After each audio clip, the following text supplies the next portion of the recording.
WhatsApp YouTube, this is your host Piyush. और आज इस वीडियो में हम बात करने वाले हैं top 3 immunity boosting herbs backed by science which are most probably at your home right now. Guys, ये वीडियो आपकी जनरल हेल्थ की तरफ ज्यादा गाइडेड है, क्योंकि मेरा मानना है फिटनेस का मतलब खाली आपका वर्कआउट करना या बाइसेप का साइज बढ़ा लेने तक सीमित नहीं है। फिटनेस का एक बहुत बड़ा मतलब होता है कि आप अपनी जनरल हेल्थ अच्छी रख सकें जितने ज्यादा टाइम तक पॉसिबल है उसके लिए। आप जानते ही होंगे जैसे कि हमारे देश में फिलहाल क्या चल रहा है, and we are getting more than 3 lakh cases of it every day. तो इम्यूनिटी अपनी अच्छी रखना is the biggest thing right now. 1 मई से वैक्सीनेशन निकलने वाली है 18+ लोगों के लिए भी, तो get vaccinated as soon as possible. और जो मैं आपको इस वीडियो में 3 चीजें बताने वाला हूं बैक्ड बाय साइंस, उनका इस्तेमाल करिए। रिसर्च उन पे आधारित है, इसीलिए मैं आपको ये 3 चीजें बता रहा हूं। तो बिना टाइम वेस्ट करे आगे बढ़ते हैं। पहला इम्यूनिटी बूस्टिंग हर्ब है टर्मरिक। हम इंडियंस के खाने में टर्मरिक बहुत कॉमनली यूज होता है। आई थिंक हर किसी के घर में यूज होता होगा। एंड वैसे भी हम इंडियंस इसे हजारों सालों से इस्तेमाल कर रहे हैं for its anti inflammatory effects. जो मेजर कंपोनेंट होता है टर्मरिक का वो होता है आपका कर्क्यूमिन। और पिछले 15-20 साल की स्टडी में ऐसा पता लगा है कि कर्क्यूमिन आपका इम्यून सिस्टम को रेगुलेट कर सकता है।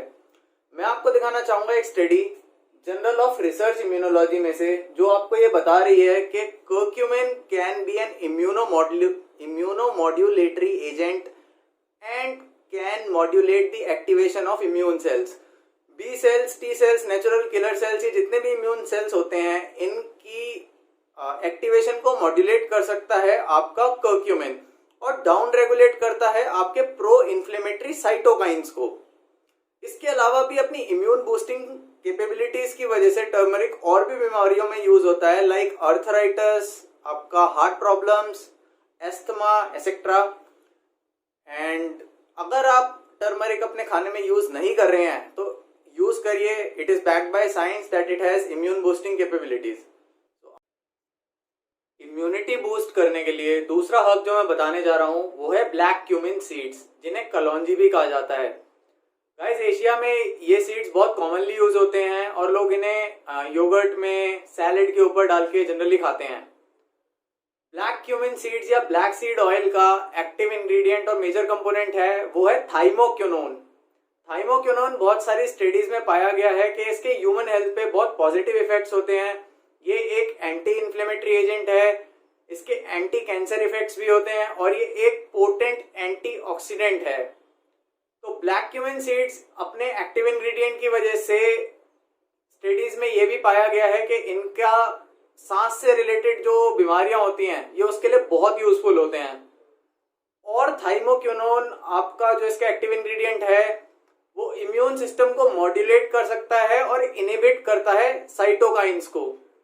तो अगर आप अभी तक इसका यूज नहीं करते हैं अपनी डाइट में तो डेफिनेटली यूज करिए, आपको इसके इम्यून बूस्टिंग इफेक्ट्स मिलेंगे। तो अब मैं बताता हूं आपको तीसरा हर्ब।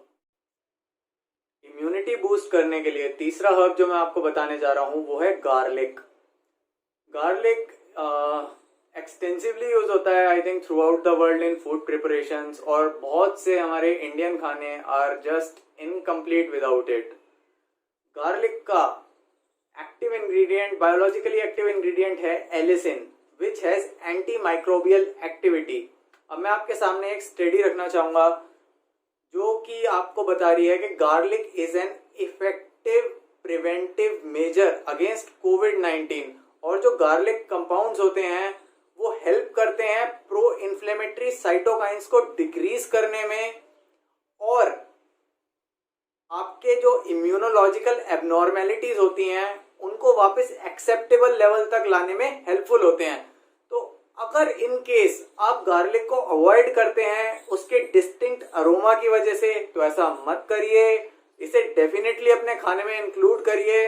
अब जैसा कि मैंने आपको स्टडी में भी दिखाया, इसके प्रिवेंटिव इफेक्ट्स पाए गए हैं, तो डेफिनेटली इंक्लूड करिए।